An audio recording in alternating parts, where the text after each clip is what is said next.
أعوذ بالله من الشيطان الرجيم بسم الله الرحمن الرحيم إنما المؤمنون الذين إذا ذكر الله وجلت قلوبهم وإذا تليت عليهم آياته زادتهم إيمانا وعلى ربهم يتوكلون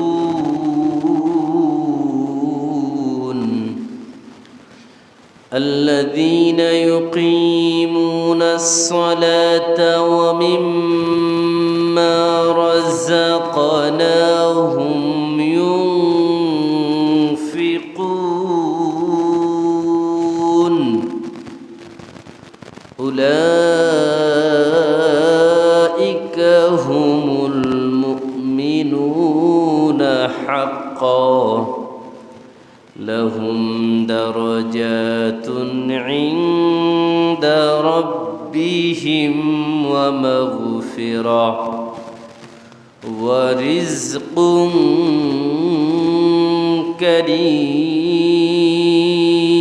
كريم آمنت بالله صدق الله العظيم وصدق رسوله النبي الكريم ونحن على ذلك من الشاهدين والشاكرين والحمد لله رب العالمين وقال رسول الله صلى الله عليه وسلم من أحب سنتي فقد أحبني ومن أحبني كان معي في الجنة أو كما قال عليه الصلاة والسلام উপস্থিত মুহতারাম সম্মানিত মুসল্লিয়ান কিরাম, সর্বপ্রথম সেই মহান রব্বুল আলামিনের দরবারে শুকরিয়া আদায় করি যে মহান রব্বুল আলামিন আমাদেরকে পবিত্র সালাতুল জুমআ আদায়ের উদ্দেশ্যে মসজিদে আসার এবং বসার তৌফিক দিয়েছেন। সকলেই দিল থেকে খুশি হয়ে পড়ি আলহামদুলিল্লাহ। দরুদ ও সালাম বর্ষিত হোক প্রিয় নবী হযরত মুহাম্মদুর রাসূলুল্লাহ সাল্লাল্লাহু আলাইহি ওয়াসাল্লামের প্রতি। সকলে পড়ি সাল্লাল্লাহু আলাইহি ওয়াসাল্লাম। সম্মানিত প্রিয় উপস্থিতি, আল্লাহ পাক রব্বুল আলামিন আমাদেরকে দুনিয়াতে পাঠিয়েছেন, আর এই দুনিয়াতে পাঠানোর একটা লক্ষ্য আর উদ্দেশ্য রয়েছে। আল্লাহ পাক রব্বুল আলামিন এমনিতেই উদ্দেশ্য ছাড়া আমাদেরকে দুনিয়াতে পাঠান নাই। দুনিয়াতে পাঠানোর একটা উদ্দেশ্য রয়েছে। আল্লাহ পাক বলেন, আফাহাসিবতুম আন্নামা খলাকনাকুম আবাসান ওয়া আন্নাকুম ইলাইনা লা তুরজাউন। তোমরা কি মনে করো যে তোমাদেরকে অনর্থক সৃষ্টি করা হয়েছে, কোনো কাজ নাই, এমনিতেই সৃষ্টি করা হয়েছে, আর তোমরা কি আমার কাছে ফিরে আসবে না? অবশ্যই তোমাদেরকে আসতেই হবে। তার মানে আল্লাহ পাক রব্বুল আলামিন যে আমাদেরকে সৃষ্টি করেছেন, এটার মূল একটা লক্ষ্যের উদ্দেশ্য রয়েছে। সেই লক্ষ্যের উদ্দেশ্যটা কি? আল্লাহ পাক বলেন, ওমা খলাকাতুল জিন্না ওয়াল ইনসা ইল্লা লিয়াবুদুন মা উরিদু মিনহুম মির রিজকিন ওয়া মা উরিদু আন ইউতঈমুন ওয়া ইন্নাল্লাহা হুয়ার রাজ্জাকু যুল কুওয়াতিল মাতিন। আল্লাহ পাক রব্বুল আলামিন বলেন, আমি তোমাদের মানুষ এবং জিন জাতিকে সৃষ্টি করেছি কেবলমাত্র আমার দাসত্ব আর গোলামি করার জন্য। তার মানে আল্লাহর গোলামি, আল্লাহর হুকুম মানার জন্যই আল্লাহ তাআলা সৃষ্টি করেছেন। আল্লাহ পাক রব্বুল আলামিনের যে বিধান আল্লাহ তাআলা দিয়েছেন, সেই বিধানগুলো মানা, এটা হচ্ছে আমাদের মূল লক্ষ্য আর উদ্দেশ্য। যেহেতু আল্লাহ পাক রব্বুল আলামিন আমাদেরকে দুনিয়াতে পাঠিয়েছেন, দুনিয়াতে আমাদের বেঁচে থাকার জন্য খাবারের প্রয়োজন। এই জন্য আল্লাহ বলেন, মা উরিদু মিনহুম মির রিজকিন ওয়া মা উরিদু আন ইউতঈমুন। ওহে মানুষ, দুনিয়ার মধ্যে যে খাবার, যে রিজিকের প্রয়োজন, এটা আমি আল্লাহই তোমাদেরকে দিব। তোমাদের কাছ থেকে আমি আল্লাহ রিজিক চাই না, তোমাদেরকে আমি আল্লাহ রিজিক দিব। ওয়া ইন্নাল্লাহা হুয়ার রাজ্জাকু যুল কুওয়াতিল মাতিন। আল্লাহ তাআলাই রিজিক দেনেওয়ালা। আল্লাহ ছাড়া অন্য কেউ রিজিক দাতা আছে নাকি?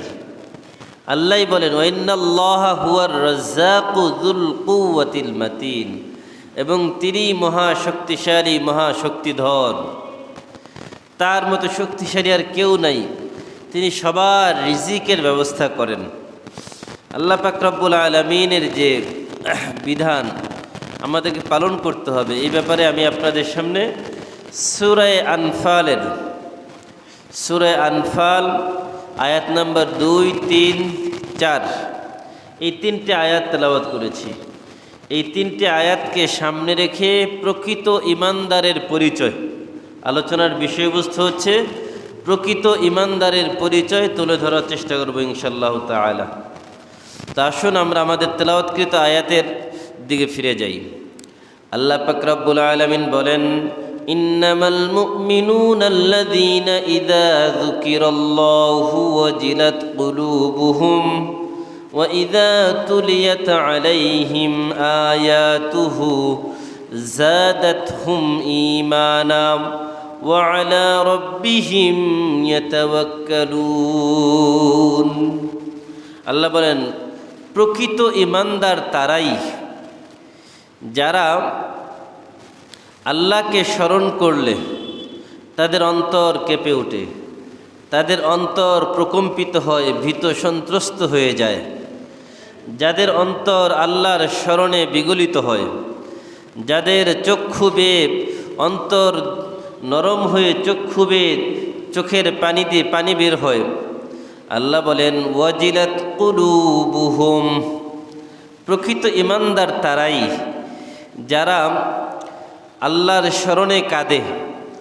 আল্লাহকে স্মরণ করলেই ওয়াজিলাত কুলুবুহুম, তাদের অন্তর প্রকম্পিত হয়, ভীত সন্ত্রস্ত হয়। যাদের অন্তরে আল্লাহর ভয়ের কারণে তারা অস্থির হয়ে যায়, বেকরার হয়ে যায়।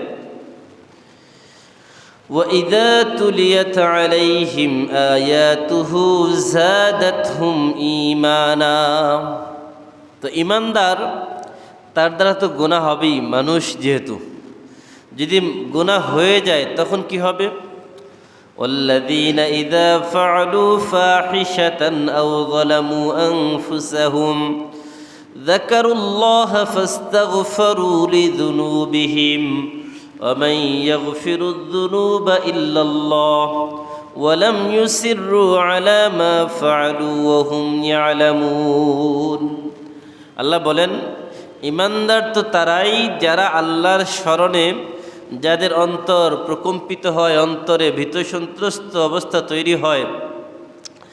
তো এখন এই ঈমানদারের দ্বারা যদি কখনো কোনো ভুল হয়ে যায়, কোনো অপরাধ সংঘটিত হয়, তখন এই অপরাধ সংগঠিত হলে কি করবে? ওয়াল্লাযীনা ইযা ফাআলু ফাহিশাতান, যদি কোনো ঈমানদার কোনো অশ্লীল কাজ করে ফেলে, আও যালামু আনফুসাহুম, অথবা নিজের উপরে জুলুম করলো, আও যালামু আনফুসাহুম ওয়াল্লাযীনা ইযা ফাআলু ফাহিশাতান আও যালামু আনফুসাহুম। এখন যদি কোনো ব্যক্তি নিজের উপরে জুলুম করে, জুলুমটা কিভাবে করে? আল্লাহ বলেন, লা তাজলিমুনা ওয়ালা তুজলামুন, তোমরা নিজের উপরে জুলুম করো না, তোমাদের উপরে জুলুম করা হবে না। তার মানে যদি আমরা অন্যের উপরে জুলুম করি, এটাই নিজের উপরে জুলুম। আমি যদি অন্যের হক মেরে খাই তাহলে আমি নিজের উপরে জুলুম করলাম, অন্যের অধিকার খর্ব করলাম, আমি নিজের উপরে জুলুম করলাম, অন্যের সম্পদ আত্মসাৎ করলাম, নিজের উপরে জুলুম করলাম। কেন? এগুলো তো আমাকে তাকে ফেরত দিতে হবে। দুনিয়াতে ফেরত নাও দিলে কিয়ামতে না দেওয়ার কোনো উপায় আছে? কোনো উপায় নেই, ফেরত দিতেই হবে। এখন যেহেতু ফেরত দিতেই হবে, এখন কিয়ামতের ময়দানে তো আর টাকা পয়সার মামলা হবে না, টাকা পয়সা থাকবে না। তাহলে কি হবে? ওই সময় কিয়ামতের ময়দানে আল্লাহ পাক রব্বুল আলামিন এই যে পাওনাদার, সেটা হতে পারে কথার পাওনাদার, সম্পদের পাওনাদার, তার ব্যবহারের পাওনাদার, বিভিন্ন রকমের পাওনাদার হতে পারে। এখন এই পাওনাদার তার কাছে যখন সম্পদ চেয়ে বসবে, সম্পদ তার দুনিয়ার সম্পদ আখিরাতে চলবে না। এই জন্য তখন ওই ব্যক্তির গুনাহগুলো এই ব্যক্তির ঘাড়ে চাপিয়ে দেওয়া হবে এবং এই ব্যক্তির যত নেক আমল আছে এগুলো সব পাওনাদারকে দিয়ে দেওয়া হবে। সুবহানাল্লাহ। এবার যারা দুনিয়ার মধ্যে মাজলুম তারা তো সেখানে বিজয়ী হবে, আর যারা দুনিয়ার মধ্যে জালেম তারা সেখানে মাগলুব, পরাজিত হবে। এই জন্য দুনিয়ার মধ্যে যারা জালেম হয়, বিজয়ী হয়, তারা কিয়ামতের ময়দানে পরাজিত হবে, তারা সেখানে পরাভূত হবে। আর যারা দুনিয়ার মধ্যে মাজলুম, অপরাজিত, তারা কিয়ামতের ময়দানে সেখানে বিজয়ী হবে। তো এই জন্য যারা অন্যের উপরে জুলুম করে প্রকারান্তরে তারা নিজের উপরে জুলুম করলো। কারণ অন্যের দোষ তো আমার ঘাড়ে আসবে, অন্যের শাস্তি আমার ঘাড়ে আসবে, তাহলে আমি নিজের উপর নিজে জুলুম করলাম। এখন এই যে যদি কেউ অন্যায় করে ফেলে অথবা এরকম নিজের উপরে জুলুম করে, কি করবে? ফাস্তাগফারু লিযুনুবিহিম ফাস্তাগফারু লিযুনুবিহিম। আল্লাহ বলেন, তাহলে তোমরা তোমাদের রবের কাছে তোমাদের গুনার জন্য ইস্তেগফার করো, গুনার জন্য আল্লাহর কাছে তওবা করো, আল্লাহর কাছে মাফ চাও। وَمَن يَغْفِرُ الذُّنُوبَ إِلَّا اللَّهُ وَلَمْ يُصِرُّوا عَلَى مَا فَعَلُوا وَهُمْ يَعْلَمُونَ। এবার আল্লাহ বলছেন যে আল্লাহ ছাড়া কে আর আছে তোমাদের গুনাহ মাফ করনেওয়ালা? আছে নাকি কেউ? অন্য কেউ? আল্লাহ ছাড়া অন্য কেউ আর নাই গুনাহ মাফ করনেওয়ালা। ওহুম ইয়ালামুন। আর আল্লাহ বলেন তারা যা করে সব জানেন কে? আল্লাহ। আল্লাহর কাছে কোনো কিছু গোপন আছে?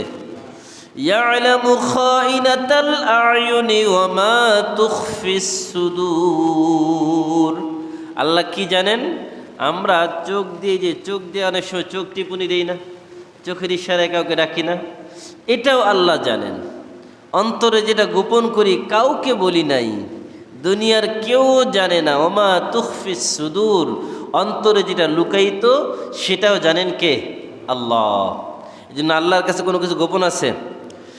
وَأَمَّا مَنْ خَافَ مَقَامَ رَبِّهِ وَنَهَى النَّفْسَ عَنِ الْهَوَى فَإِنَّ الْجَنَّةَ هِيَ الْمَأْوَى وَأَمَّا مَنْ خَافَ مَقَامَ رَبِّهِ وَنَهَى النَّفْسَ عَنِ الْهَوَى فَإِنَّ الْجَنَّةَ هِيَ الْمَأْوَى।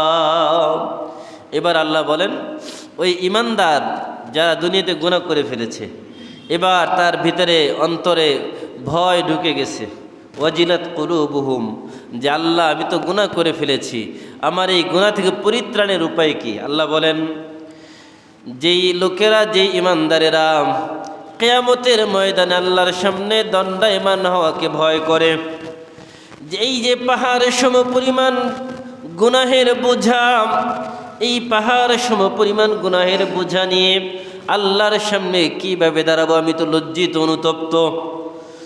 যখন কোনো ইমানদার এই চিন্তা করে যে আমি তো পাহাড় সমপরিমাণ গুনাহ করেছি, এই গুনাহ নিয়ে তো আল্লাহর সামনে দাঁড়াতে পারবো না, আমি লজ্জিত, অনুতপ্ত।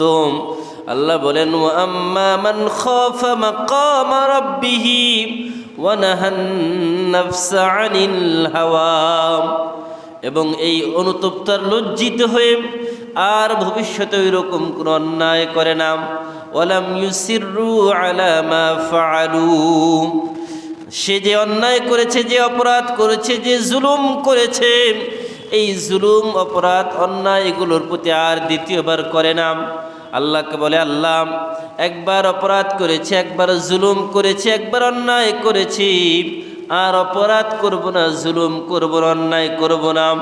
এবার আল্লাহ পাক রব্বুল আলামিন বলেন, ফাইন্নাল জান্নাতা হিয়াল মাওয়া, যে ব্যক্তি এভাবে নিজেকে তওবা করতে পারে, আল্লাহর সামনে নিজেকে এভাবে পেশ করতে পারে যে আমি তো লজ্জিত, অনুতপ্ত, তখন আল্লাহ পাক রব্বুল আলামিন বলেন তার যে গুনাহগুলো হয়েছিল, সে নিজের উপরে যে জুলুম করেছিল, সে যেহেতু তওবা করেছে, আমি আল্লাহ তাআলা তার জীবনের সকল গুনাহগুলো মাফ করে তার ঠিকানা আমি আল্লাহ জান্নাত বানিয়ে দিলাম। বলি সুবহানাল্লাহ।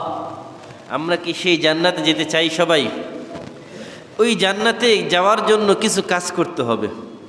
কি কাজ? সামনে আসতেছে। আল্লাহ পাক রব্বুল আলামিন বলেন, ওয়া ইযা তুলিয়াত আলাইহিম আয়াতুহু যাদাতুহুম ঈমানা ওয়া আলা রাব্বিহিম ইয়াতাওয়াক্কালুন। আর যখন ইমানদারের সামনে আল্লাহর কোরআন তেলাওয়াত করা হয়, তখন তার ঈমান শক্তিশালী হয়, ঈমান শানিত হয়, ঈমান বৃদ্ধি পায়। এবং ইমানদারের সামনে যখন কোরআন তেলাওয়াত করা হয়, আল্লাহ পাক রব্বুল আলামিন বলেন, ওয়া ইযা মা উনজিলাত সূরাতুন ফামিনহুম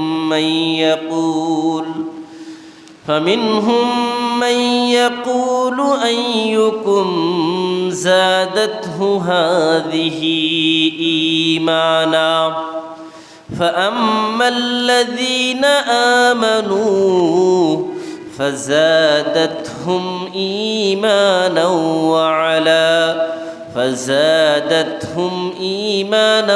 وهم يستبشرون। আল্লাহ পাক রব্বুল আলামিন বলেন, যখন কোনো সূরা নাজিল হয়, তখন ইমানদারদের মধ্য থেকে কিছু মানুষ মাইয়াকুলু আইয়ুকুম বলে যে তোমাদের মধ্য থেকে কার কার ঈমান বৃদ্ধি করেছে এই সূরা আল্লাহ নাজিল করেছেন, এই সূরা নাজিলের পরে কার ঈমান বেড়েছে, কার ঈমান বেড়েছে, এইভাবে একজন আরেকজনকে বলতে থাকে, যাদাতু হাযিহি ঈমানা, এই সূরা কার কার ঈমান বাড়িয়েছে বলো। ফাআম্মাল্লাযীনা আমানু ফাযাদাতুহুম ঈমানা, আল্লাহ বলেন ও ঈমানদারেরা, যাদের ঈমান বেড়েছে এই সূরা নাজিলের কারণে, এই সূরা নাজিলের কারণে, কোরআন তেলাওয়াত শোনার কারণে যাদের ঈমান বৃদ্ধি পেয়েছে, ওহুম ইয়াস্তাবশিরুন, তাদের জন্য আমি আল্লাহ তাআলা জান্নাতের সুসংবাদ শুনিয়ে দিলাম। বলি সুবহানাল্লাহ। সুতরাং ইমানদার যখন কোরআন তেলাওয়াত করবে বা শুনবে, তার দিলের ভিতরে ঈমান বাড়া চাই, ঈমানের হালচাল হওয়া চাই, একটু নড়াচড়া হওয়া চাই। যখন তার ঈমান বাড়বে তার মানে সে ঈমানদার। আর যদি ঈমানের কোরআন তেলাওয়াত শোনার পরে দিলের ভিতরে কোনো পরিবর্ধন না আসে, তাহলে কি হবে? ওয়া আম্মাল্লাযীনা ফি কুলুবিহিম মারাদুন ফাযাদাতুহুম রিজসান ইলা রিজসিহিম ওয়া মাতু ওয়া হুম কাফিরুন। আর যাদের অন্তরের মধ্যে মরিচা পড়ে গেছে, যাদের অন্তরের মধ্যে রোগ রয়েছে, যখন তাদের সামনে কোরআন তেলাওয়াত করা হয়, যখন তাদের সামনে কোরআন নাজিল হয়, তখন তাদের দিলের ভিতরে আরও ঈমানের ব্যাপারে রোগ বেড়ে যায়, নিফাক বেড়ে যায়, ঈমান বিদ্বেষী বেড়ে যায়, ইসলাম বিদ্বেষী তাদের বেড়ে যায়। তারা বলতে থাকে, এই কোরআন তেলাওয়াতের কি দরকার ছিল, এই মাহফিলের কি দরকার ছিল, এই সাউন্ড এত বেশি কেন হলো, এত কম কেন করা গেল না। নানান প্রশ্ন করে করে তারা প্রশ্নবাণে জর্জরিত করে। আল্লাহ পাক বলেন, যারা কোরআন তেলাওয়াত শোনার পরে মনের ভিতরে বিভিন্ন এরকম প্রশ্নবাণে জর্জরিত করে, তাদের অবস্থাটা কেমন হবে? وقال الذين كفروا لا تسمعوا لهذا القرآن والغوا فيه لعلكم تغلبون فلنذيقن الذين كفروا عذابا شديدا ولنجزينهم أسوأ الذي كانوا يعملون ذلك جزاء أعداء الله النار لهم فيها دار الخلد جزاء بما كانوا بآياتنا يجحدون। আল্লাহ বলেন, দুনিয়ার মধ্যে যে মানুষগুলো কোরআন শুনতে চায় না, তাদের অবস্থাটা কি একটা দৃষ্টান্ত আল্লাহ দিয়েছেন। আল্লাহ বলেন, এটা হচ্ছে কাফেরের দৃষ্টান্ত। কাফেররা কি বলে? লা তাসমাউ লিহাযাল কুরআন, এই কোরআন তোমরা নিজেরা শুনবে না এবং অন্যকে শুনতেও দিবে না। ওয়ালগাউ ফি, কোরআন যেখানে আলোচনা করা হয়, কোরআনের মাহফিল যেখানে হয়, কোরআনের তাফসির যেখানে হয়, ওয়ালগাউ ফিহি, সেখানে তোমরা হট্টগোল সৃষ্টি করো, সেখানে তোমরা বাধা বিপত্তি সৃষ্টি করো, সেখানে তোমরা অরাজকতা সৃষ্টি করো, নানান অপবাদ দিয়ে ওই মাহফিলগুলোকে বন্ধ করে দাও। লাআল্লাকুম তাগলিবুন, যাতে করে তোমরা সফল হতে পারো, বিজয়ী হতে পারো। এটা কাফেররা বলে। আমরা এখনও দেখি অনেক মাহফিলে ওলামায়ে কেরাম যখন কথা বলে, তখন অনেক ভাইয়েরা না বুঝে ওলামায়ে কেরামের মাইক কেড়ে নেওয়ার চেষ্টা করেন। ওলামায়ে কেরামের কথার মধ্যে তারা কথা বলার চেষ্টা করেন। আল্লাহ পাক রব্বুল আলামিন বলেন, ওয়ামান আহসানু কাওলাম মিম্মান দাআ ইলাল্লাহি وعمل صالحا وقال إنني من المسلمين। ওই ব্যক্তির কথার থেকে আর কার কথা বেশি দামি হতে পারে, কার কথা বেশি মূল্যবান হতে পারে? যে আল্লাহর কোরআন দিয়ে কথা বলে, যে আল্লাহর কোরআন দিয়ে মানুষকে নসিহত করে এবং বলে ওয়াকালা ইন্নানি মিনাল মুসলিমিন, আমি একজন মুসলমান। বড় আফসোস, দেখা যায় এখন এটা ট্রেডিশন হয়ে গেছে। কেমন? আলোচনা চলছে, মাঝখানে একজন আসছে অতিথি, বক্তার মাইক বন্ধ করে ওই অতিথিকে বলা হয়, হুজুর 2-4 মিনিট কথা বলবে, উনি ব্যস্ত আছে, কথা বলে চলে যাবে। এমন হয় না? কিন্তু বলেন, আল্লাহ বলতেছে কোরআনের মাঝখানে দুনিয়ার কারো কোনো কথার কোনো ভ্যালু নাই, কোনো মূল্য নাই, কিন্তু আমরা আল্লাহর কোরআনের কথা বন্ধ করে দিলাম, বাস ওই অতিথিকে আমরা মাইক দিয়ে দিলাম।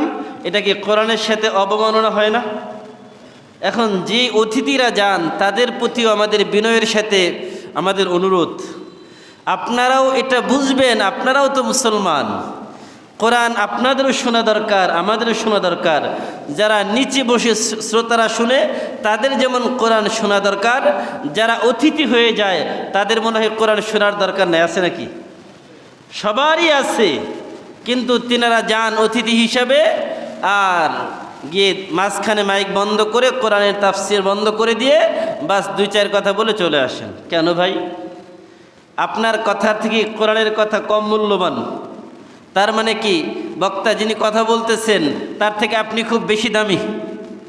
আপনি অনেক বেশি দামি, এটা আমরা আপনাকে অপমূল্যায়ন করি না, কিন্তু ওই মুহূর্তে যিনি আল্লাহর কোরআনের কথা বলে, তার থেকে দামি এই পৃথিবীতে আর কেউ নাই। ঠিক কিনা?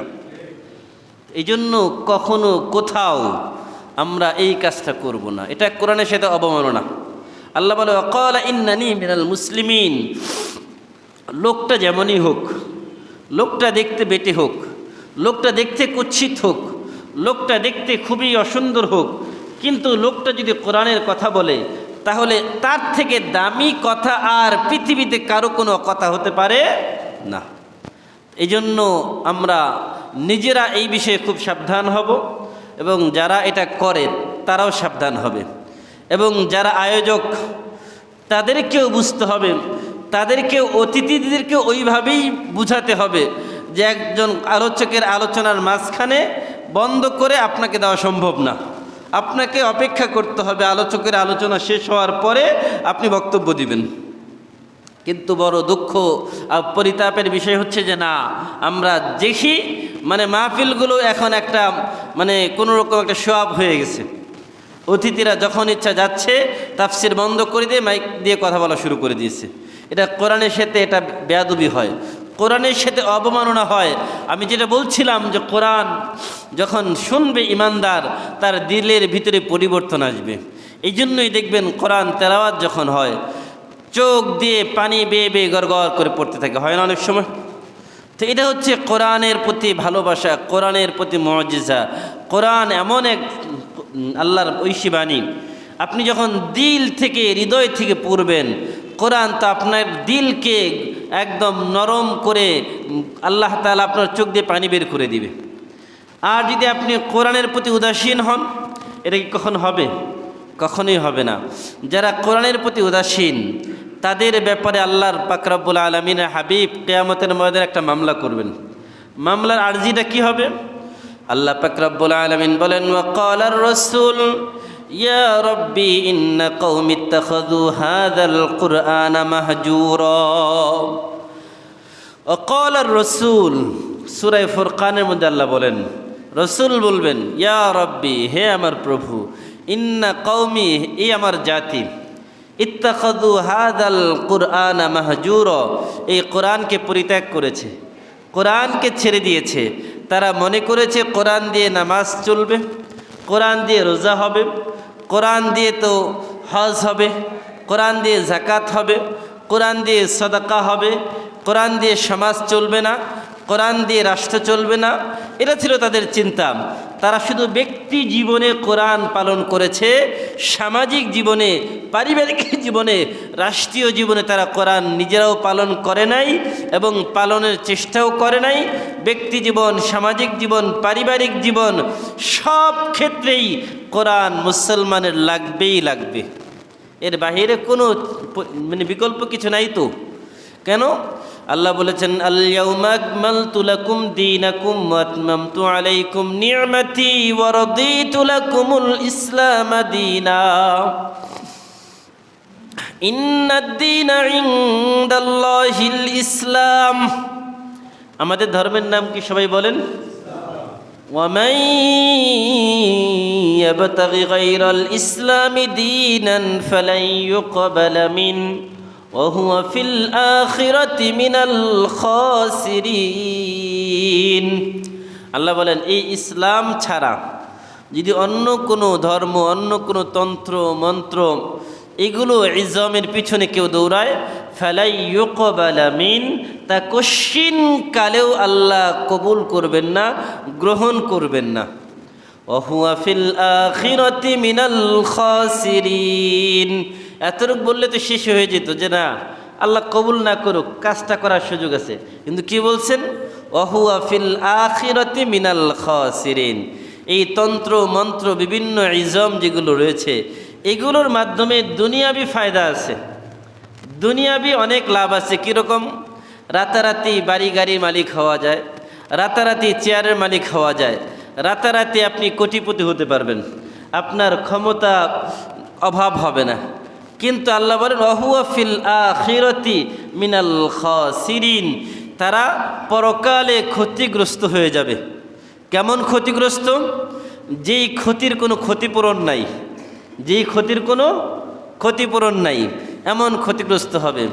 এই জন্য দেখেন, ক্ষতির তো অনেকগুলো ধরন থাকে। অনেক ক্ষতি থাকে এমন, যেটা মনে করেন একটা ব্যবসা চলছে, এবার লাভ কম হলো, মনে করেন আপনার পুঁজি থেকেও কিছু ঘাটতি হয়ে গেল, কিন্তু পরবর্তী বছর আল্লাহ আপনাকে এমন ব্যবসা দিল, আপনার আগের পুঁজি থেকে ডবল পুঁজি হয়ে গেছে, তার থেকে মুনাফাটাও আরও দ্বিগুণ হয়ে গেছে। হয় না এমন? সবসময় কিন্তু ব্যবসা একরকম হয় না, কখনো বেশি লাভ হয়, কখনো পুঁজিও চলে যায়, কিন্তু আবার পরবর্তী বছর আবার দেখা যায় আল্লাহ সব কিছু ফেরত দেয়। তার মানে এটাকে ক্ষতিটা পুষিয়ে নেওয়ার সুযোগ থাকে। কিন্তু যদি পরকালের মধ্যে আমরা ক্ষতিগ্রস্ত হয়ে যাই, এই খাসার ক্ষতির মধ্যে পড়ে যাই, খসিরত দুনিয়া ওয়াল আখিরা, তাহলে পরকালের এই ক্ষতিটাকে পোষানোর মতো, আপনার এটাকে পুরা করার মতো আর কোনো ব্যবস্থা থাকবে না। তো এই জন্য আল্লাহর কোরআন, আল কোরআন হুজ্জাতুন লাকা আও আলাইক, কোরআন কারো পক্ষে দলিল হবে, কারো বিপক্ষে দলিল হবে। কোরআনের পক্ষে যদি থাকেন, কোরআন আপনার পক্ষে দলিল হয়ে দাঁড়াবে, আপনাকে জান্নাত পর্যন্ত পৌঁছে দিবে। আর যদি কোরআনের বিপক্ষে থাকেন, শুধু মনে করেন নামাজ, রোজা, হজ, জাকাতের নাম ইসলাম, তাহলে ভুলের মধ্যে আছেন। আল্লাহ পাক রব্বুল আলামিন তার হাবিব যখন মদিনায় গিয়েছেন, মদিনায় 10 বছর ইসলামী রাষ্ট্র পরিচালনা করেন নাই ভাই? এটা কি অস্বীকার করার সুযোগ আছে? কোনো সুযোগ নাই। এই জন্য ইসলাম তো একটা পূর্ণাঙ্গ জীবন ব্যবস্থা। এখানে ব্যক্তি জীবন সম্পর্কে যেমন কোরআনে আছে, পারিবারিক জীবন সম্পর্কে ঠিক তেমনি আছে, আপনার রাষ্ট্রীয় জীবন সম্পর্কেও ঠিক তেমনি রয়েছে। একটা রাষ্ট্র কিভাবে চলবে, আপনি কোরআনকে একটা একটা প্রশ্ন করেন, কোরআন আপনাকে সবগুলো উত্তর দিবে। কোরআনকে আপনি পররাষ্ট্রনীতি সম্পর্কে জিজ্ঞাসা করেন, আপনাকে একাধিক আয়াত এই ব্যাপারে আপনাকে বলে দিবে। অর্থনীতি সম্পর্কে আপনি কোরআনকে বলেন, কোরআনের একাধিক আয়াত আপনাকে বলবে। আপনি শিক্ষানীতি সম্পর্কে কোরআনকে বলেন, কোরআন আপনাকে একের পর এক আয়াত দিয়ে আল্লাহ আপনাকে উত্তর দিয়ে দিবে। আপনার কি চাই, যেটা মানুষের প্রয়োজন। এই জন্য মুসলমানের জন্য কিয়ামত পর্যন্ত যত সমস্যা রয়েছে, সকল সমস্যার সমাধান আল্লাহ দিয়েছেন কোরআনের মধ্যে। আর এই কোরআনের মধ্যে যদি আমরা মানতে পারি, কোরআনের কাছে আত্মসমর্পণ করতে পারি, তাহলে সব সমস্যার সমাধান আমাদের জন্য খুব সহজ হয়ে যাবে। আর যদি আমরা কোরআনকে ছেড়ে দেই, কিয়ামতের ময়দানে 1 নম্বর রাসূলের মামলা আমাদের খেতে হবে, 2 নম্বর কোরআন আমাদের বিপক্ষে দলিল হয়ে দাঁড়াবে। আর যখন কোরআন আমাদের বিপক্ষে দলিল হয়ে দাঁড়াবে, তখন বাঁচার উপায় থাকবে? কোনো উপায় থাকবে না। এই জন্য কোনো অবস্থাতেই আমরা কোরআনের বিপক্ষে যাব না। 3 নম্বর, ইমানদারের যে কোয়ালিটি থাকতে হবে, আল্লাযী ওয়া আলা রাব্বিহিম ইয়াতাওয়াক্কালুন, দুনিয়ার সকল কাজের ক্ষেত্রে সেই ভরসা আল্লাহর উপরে। কার উপরে বলেন? কার উপর ভরসা করব? আপনি সব কাজ আঞ্জাম দিয়েছেন, এখন এই কাজটা দেখবেন অনেক সময় সব কিছু অর্থ আছে, ব্যবস্থা আছে, পরিকল্পনা আছে, তারপরেও কাজটা শেষ পর্যন্ত হয় না। অনেক সময় হয় না এরকম? তার মানে হচ্ছে আল্লাহ চায় নাই, তাই হয় নাই। আর আপনি যখন সব পরিকল্পনা করে ভরসা করবেন কার উপরে, তখন আল্লাহর পক্ষ থেকে আপনার জন্য সাহায্য করা ওয়াজিব হয়ে যাবে। আল্লাহ আপনার জন্য সাহায্য করবেন, আপনার কাজটা সহজে হয়ে যাবে। আল্লাযীনা ইউকিমুনাস সালাহ, 4 নম্বর ইমানদারের কোয়ালিটি হবে, তারা নামাজ কায়েম করবে। কি করবে বলেন? নামাজ কায়েম করবে। যারা আমাদের সমাজে অনেক ভাইরা এখনও নামাজ পড়ে না, আমি মাঝে মাঝে চিন্তা করি, হারে এই যে যারা নামাজ পড়ে না, তাদের জন্য আল্লাহ রাসূলের হাদিস যে একজন মুসলমান আর একজন কাফেরের মধ্যে পার্থক্য হচ্ছে নামাজ। একজন মুসলমান নামাজ পড়ে আর একজন পড়ে না। এখন যারা নামাজ পড়ে না, তারাও যে মুসলমান দাবি করে, কিভাবে দাবি করে? কষ্ট নিয়েন না, কিছু বাস্তব কথা বলবো এখন। কারণ দেখা যায় আমাদের মুসলমানদের মাথা থেকে পা পর্যন্ত মানে সুরতান দৃশ্যমান চেনার তো কোনো উপায় নাই। কারণ একজন মুসলমানকেও দেখতে যেমন, একজন খ্রিস্টানকেও দেখতে তেমন। কারণ খ্রিস্টানের পুরা শরীরটা যেমন থাকে রাসূলের সুন্নত মুক্ত, একজন মুসলমানের মাথা থেকে পা পর্যন্ত সুন্নত মুক্ত, কোনো সুন্নতের দৃষ্টান্ত নাই। একজন খ্রিস্টানের পোশাক যেমন, মুসলমানের পোশাক তেমন।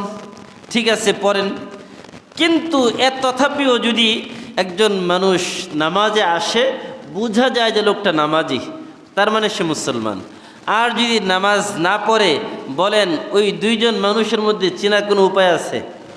একটা গাড়ির মধ্যে মনে করেন একাধিক ব্যক্তি যাচ্ছে।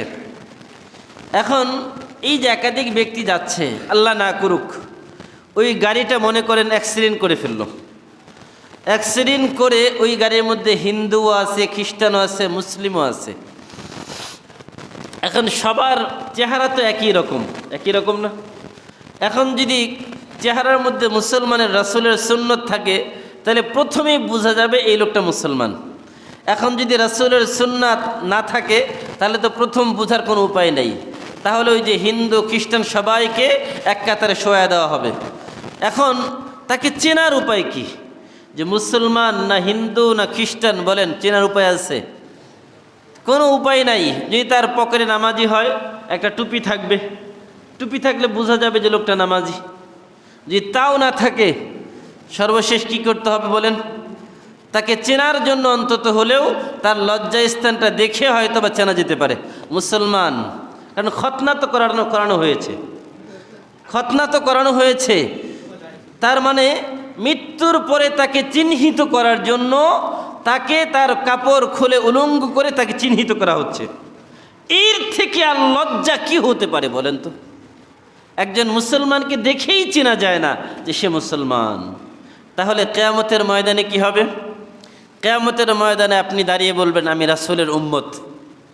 রাসূল বলবে কোথায়? তোমার সাথে আমার তো মিল পাওয়া যায় না, তোমার সাথে তো আমার মিল নাই। এক নম্বর মিল আপনি মাথায় খুঁজবেন, মাথায় রাসূলের সুন্নত অনুযায়ী চুল আছে কিনা। চুল যদি ছোট রাখেন কোনো অসুবিধায় নাই, আর যদি বড় রাখেন তাহলে মুখে দাড়ি রাখতে হবে, তারপরে আপনি বাবরি রাখবেন। অনেক যুবকরা আছে মুখে দাড়ি নাই আবার বাবরি রেখে দিচ্ছে, আছে না? এটাও আরেকটা তামাশা। যদি আপনি বাবরি রাখতেই চান আগে মুখে দাড়ি রাখেন, তারপর বাবরি রাখবেন। বাবরি রাখার 3 পদ্ধতি।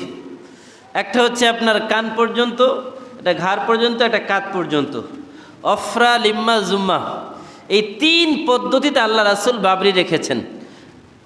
এই সামনে থেকে একদম সবগুলো চুল কান পর্যন্ত আসবে, সামনে থেকে পুরা সবগুলো চুল ঘাড় পর্যন্ত আর কাঁধ পর্যন্ত। এই 3 পদ্ধতিতে আল্লাহ রাসূল বাবরি রেখেছেন। তো অনেক যুবকরা বাবরি রাখে কিন্তু দাড়ি রাখে না, আর যদিও রাখে সুন্নত অনুযায়ী না, নামকে অস্থায়ী শুধু ট্রেডিশন। এখন তো অনেক দাড়িরও ডিজাইন বের হয়ে গেছে, বিভিন্ন ডিজাইনে তারা দাড়ি রাখে। তো এই যে একটা অবস্থা, এখন যারা ইমানদারদের যদি নামাজ না পড়ে চেনার উপায় আছে? কোনো উপায় নেই। এই জন্য আল্লাহর হাবিব বলেন ইসলামের মধ্যে নামাজের অবস্থানটা কেমন? যত ইবাদত আছে, নামাজ, রোজা, হজ, যাকাত, দান, সাদাকা, আপনি যত ভালো কাজ আছে সব কাজের মধ্যে নামাজের অবস্থানটা কেমন? মানুষের শরীরের মধ্যে মাথার অবস্থা যেমন। মানুষের শরীরের মধ্যে আপনি বলেন একটা মানুষের পুরা বডি আছে, মাথা নাই, তাহলে মানুষটা কি? মানুষ বলবে কেউ? চেনার উপায় আছে? যদি কারো মাথাই না থাকে, ফেসটা না থাকে, তাকে চেনার উপায় থাকবে? তো এই জন্য ইসলামের মধ্যে নামাজের অবস্থান হচ্ছে পুরা শরীরের মধ্যে মাথার অবস্থানের মতো। মাথা যেমন সবার উপরে, নামাজের অবস্থান সবার উপরে। এই জন্য আল্লাহর হাবিব বলেছেন আউয়ালু মা ইউহাসাবু বিহিল আবদু ইয়াউমাল কিয়ামাতিস সালাম ফাইন সালুহাত ফাকাদ আফলাহা ওয়া আনজাহা ওয়া ইন খাবা খাসিরাদ দুনিয়া ওয়াল আখিরাহ। কিয়ামতের ময়দানে সর্বপ্রথম আল্লাহ পাক রব্বুল আলামিন নামাজের হিসাব নেবেন। সর্বপ্রথম নামাজের হিসাব নেবেন। এখন যে ব্যক্তির নামাজের হিসাব ঠিক হয়ে যাবে, ফাকাদ আফলাহা ওয়া আনজাহা, সেই ব্যক্তি সফল, সেই ব্যক্তি নাজাত পেয়ে সে জান্নাতি হয়ে যাবে, সুবহানাল্লাহ। আর যেই ব্যক্তির নামাজের মধ্যে ঘাটতি থাকবে, নামাজের মধ্যে ত্রুটি থাকবে, ফাকাদ খাবা ওয়া খাসিরা, সে ক্ষতিগ্রস্ত এবং বিপদগ্রস্ত। সে বিপদে পড়ে গেল, সে ক্ষতিগ্রস্ত হয়ে গেল। আর ওই ক্ষতির আর ওই বিপদ দূর করার কোনো উপায় আছে এখানে? কোনো উপায় নাই। তার মানে ওই লোকটা জাহান্নামী হয়ে গেল। তো এই জন্য 1 নম্বর নামাজ ঠিক, সব ঠিক। আল্লাহ পাক রব্বুল আলামিন বলেছেন যে ইন্নাস সালাতা তানহা আনিল ফাহশাই ওয়াল মুনকার, নিশ্চয়ই নামাজ মানুষকে সকল অশ্লীল, অন্যায়, গর্হিত কাজ থেকে বিরত রাখে। আর ওয়ালা যিকরুল্লাহি আকবার, নামাজ হচ্ছে সব থেকে বড় জিকিরের নাম। নামাজ সব থেকে বড় জিকিরের নাম। ওয়াল্লাহু ইয়ালামু মা তাসনাউন, আল্লাহ জানেন তোমরা যা করো। তার মানে হচ্ছে সব থেকে বড় জিকির হচ্ছে নামাজ, সব থেকে বড় ইবাদতের নাম হচ্ছে নামাজ, সব থেকে দামি ইবাদতের নাম হচ্ছে নামাজ। আল্লাহ যত ইবাদত দিয়েছেন, মনে করেন আমাদেরকে আল্লাহ ফরজ বিধান দিয়েছেন 5টা, এর মধ্যে একটা হচ্ছে নামাজ, একটা রোজা, হজ, জাকাত, ঈমান। এখন এই যে হজ, যারা সম্পদশালী তাদের জন্য জীবনে একবার ফরজ, জাকাত সম্পদশালীদের জন্য বছরে একবার ফরজ, তারপর রোজা পুরা বছরে একবার, 1 মাস। তার মানে সবগুলো অল্প সময়ের জন্য, কোনোটা বছরে একবার, কোনোটা জীবনে একবার, কোনোটা দেখা যায় বছরে 1 মাস। তার মানে দৈনিক প্রতিদিন আমল করার মতো কোনো আমল নাই, একমাত্র নামাজ, যেটা আল্লাহ পাক রব্বুল আলামিন দৈনিক প্রতিদিন 5 বার আমল করার জন্য ডেকেছেন, দৈনিক 5 বার। এবার একটা গুরুত্বপূর্ণ কথা বলবো, খুব মনোযোগ চাই। আপনি চিন্তা করেন তো, আপনার সন্তানকে যদি আপনি ডাকেন, আমি যদি আমার সন্তানকে ডাকি, একবার ডাক দিলাম শুনে না, দ্বিতীয়বার ডাক দিলাম শুনে না, তৃতীয়বার ডাক দিলে যদি না শুনে মেজাজ গরম হবে না? এখন আমার বাবা যদি আমাকে একবার ডাকে, 2 বার ডাকে, 3 বার ডাকেও যদি আমি ডাকে সাড়া না দেই, আমার বাবা আমার প্রতি রাগ হবে না? আমরা রাগ হব না বাবারা? তো আমরা বাবারা 1 বার, 2 বার, 3 বার ডাক দিলে, আমরা ডাকে সাড়া না দিলে মেজাজ গরম হয়ে যায়, সন্তানের প্রতি আমরা ক্ষিপ্ত হয়ে যাই, রাগান্বিত হয়ে যাই। তো আল্লাহ পাক রব্বুল আলামিন আমাদেরকে দৈনিক 5 বার করে ডাকেন। কয়বার ডাকেন বলেন? দৈনিক 5 বার করে ডাকতে থাকেন। আর 5 বার ডাকার পরেও যখন আমরা ডাকে সাড়া দেই না, তখন আল্লাহর রাগ হবে না? হবে না? কি বলেন? আল্লাহর রাগ তখনই বেড়ে যায়, যাহারে আমি আমার বান্দাকে ডাকতেছি, আর শুধু ডাকেন তা না, আল্লাহ আবার আমাদেরকে ফজরের সময় ঘুম থেকে জাগার জন্য স্পেশালি একদল ফেরেশতাকে পাঠিয়ে দেন, তোমরা যাও তাদেরকে সাহায্য করো ঘুম থেকে জাগ্রত হওয়ার জন্য, তোমরা তাদেরকে ঘুম থেকে জাগ্রত হওয়ার জন্য সাহায্য করো। তখন ওই একদল ফেরেশতা তারা ঘুরতে থাকে আর তাদেরকে বলে, আসসালাতু খায়রুম মিনান নাওম, ঘুম থেকে নামাজ উত্তম। আল্লাহর বান্দারা উঠো, ঘুম বাদ দাও, নামাজে যাও, আল্লাহর ডাকে সাড়া দাও, আল্লাহ তোমাদেরকে ডাকছেন। আল্লাহু আকবার, আল্লাহ সব থেকে বড়, আল্লাহ সব থেকে বড়, আল্লাহ তোমাদেরকে ডাকছেন। হাইয়া আলাস সালাহ, আসো নামাজের দিকে, হাইয়া আলাল ফালাহ, আসো সফলতার দিকে। অথচ আমরা নির্বিঘ্নে, কোনো চিন্তা নাই, আল্লাহর ডাকে সাড়া দেওয়ার কোনো প্রয়োজন মনে করি না। একবার যায়, ফজর থেকে জোহর গেল, আল্লাহ বললেন ঠিক আছে, দেখি প্রথম ডাক দিলাম, আমার বান্দা ডাকে সাড়া দেয় না, তাই একটু ছাড় দিই। জোহরে আল্লাহ আবার ডাকে, দেখে যে না, আবার কোনো ডাকে সাড়া দেয় না, সে তার মতোই আছে। আসরে ডাকে, তাও আসে না, মাগরিবে আসে, তাও আসে না, এশায় ডাকে যে বান্দা আয়, বান্দা তাও আসে না। তখন আল্লাহ পাক রব্বুল আলামিনের ফেরেশতারা তার আমলনামায় সারাদিনের গুনাহগুলো লেখে। আর যখন লেখে তখন আল্লাহ বলে যে ঠিক আছে, তাদের আমলনামাগুলো জমা করে রাখো, দেখি ফজরের সময় তারা আমার কাছে আসে কিনা, ফজরের সময় আমার কাছে আসে কিনা। এই জন্য যারা নিয়মিত নামাজ পড়ে তাদের জন্য একটা গুরুত্বপূর্ণ মাসআলা আজকে বলি। একজন মানুষ মনে করেন কোনো কাজা নামাজ নাই, এখন ঘটনাচক্রে এক ওয়াক্ত নামাজ কাজা হয়ে গেছে, এখন এই ফজরের নামাজ মনে করেন কাজা হয়ে গেছে, তাহলে এই লোকটার জন্য ফজর আগে পড়া জরুরি, জোহরের আগে তাকে অবশ্যই ফজর পড়তে হবে। এখন যদি সে ফজর না আদায় করে জোহর পড়লো, আসর পড়লো, মাগরিব পড়লো, এশা পড়লো, এই একটা নামাজও ফেরেশতার খাতায় উঠবে না। তার মানে ওই ফজর তার জন্য আল্লাহ নির্ধারণ করে দিয়েছে, আগে ফজর পড়ো, ফজর পড়লো, তারপরে আবার তাকে আবার জোহর পড়তে হবে, আসর পড়তে হবে, মাগরিব পড়তে হবে, এশা পড়তে হবে। টানা 5 ওয়াক্ত নামাজ পড়ার পরে আল্লাহর খাতায় আল্লাহ 5 ওয়াক্ত নামাজ লিখে দিবেন। তার ওই যে 1 ওয়াক্ত নামাজ যে তার দেরি হয়ে গেছে, এটার জন্য আল্লাহ তাকে পাকড়াও করবেন না। বান্দাকে এত সুযোগ দিয়েছেন যে না, আমার বান্দা তো নিয়মিত পড়ে, আজকে ভুলে হয়ে গেছে, ঠিক আছে তাকে মাফ করে দিলাম। তো এই জন্য নামাজ বাদ দিয়ে যদি যারা নামাজি দেখবেন তাদের জীবনে একটা শৃঙ্খলা থাকে, তাদের 5 ওয়াক্ত নামাজের কারণে, নিয়মিত নামাজ পড়ার কারণে একটা শৃঙ্খলা থাকে জীবনে, তাদের প্রতিটা কাজ একটা নিয়মের মধ্যে থাকে, একটা সময়, নির্ধারিত সময় থাকে। আর যারা নামাজ পড়ে না, ওই লোকগুলো যারা আল্লাহর হুকুম পালন করে না, তারা মানুষের হুকুম কি পালন করবে বলেন তো? অনেক মানুষ কয় হুজুর নামাজ না পড়লেও ঈমান ঠিক আছে, বলে না? আচ্ছা আপনি বলেন ঈমান ঠিক আছে কিভাবে? তার তো ঈমানই নাই। ঈমান থাকলে না ঈমান ঠিক থাকবে? তার তো ঈমানই নাই, ঈমান থাকলে না যাবে।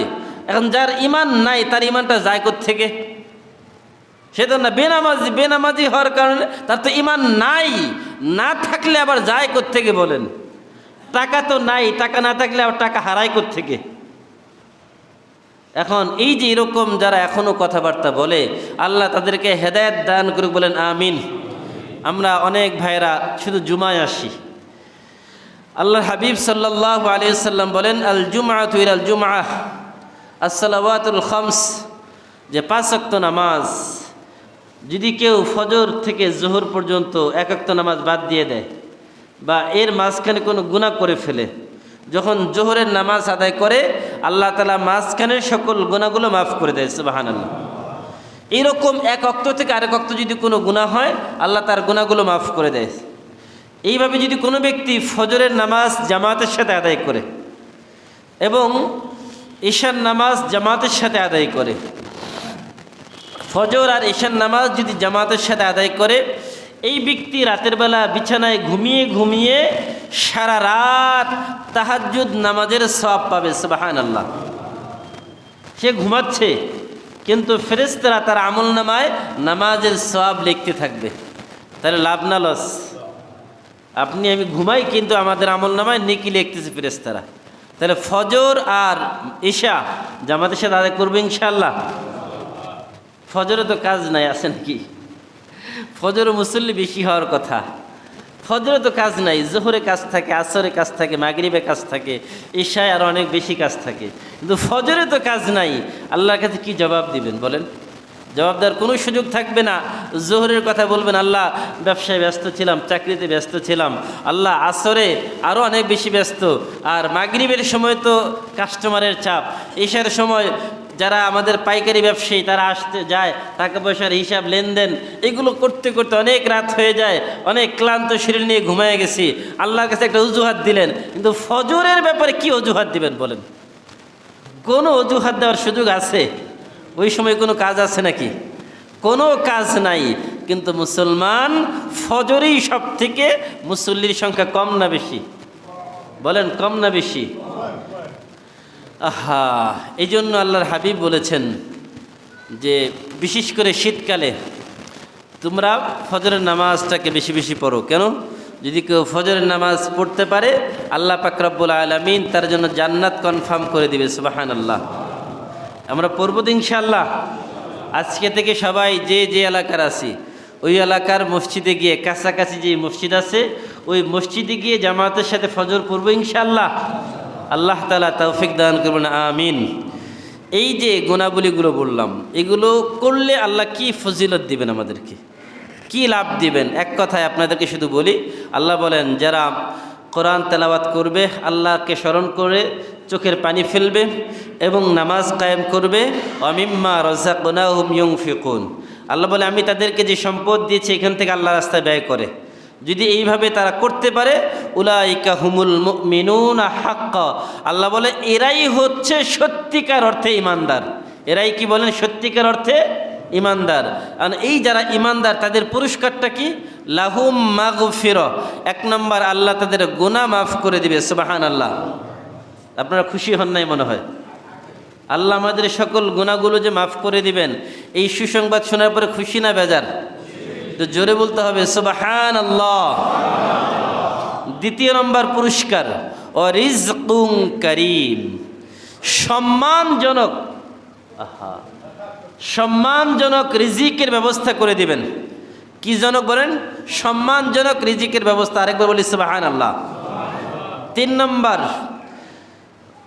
দারাজাতুন ইনদা রাব্বিহিম, আল্লাহ পাক রব্বুল আলামিন দুনিয়াতে এবং পরকালের জীবনে তাদের সম্মান বাড়িয়ে দিবে। বলি সুবহানাল্লাহ। এই সম্মানের কাঙ্গাল সবাই, চেয়ারের কাঙ্গাল সবাই, সবাই একটা পদবি চায়, চেয়ার চায়, মর্যাদা চায়। আল্লাহ বলে নামাজ পড়ো, রোজা রাখো, ইসলাম মানো, তোমাদের আমি সম্মান বাড়িয়ে দিব, দুনিয়াতেও সম্মান দিব, পরকালীন জীবনেও সম্মান দিব। আল্লাহ পাক রব্বুল আলামিন আমাদের সকলকে এই কথাগুলোর উপরে আমল করার তৌফিক দান করুন, আমিন।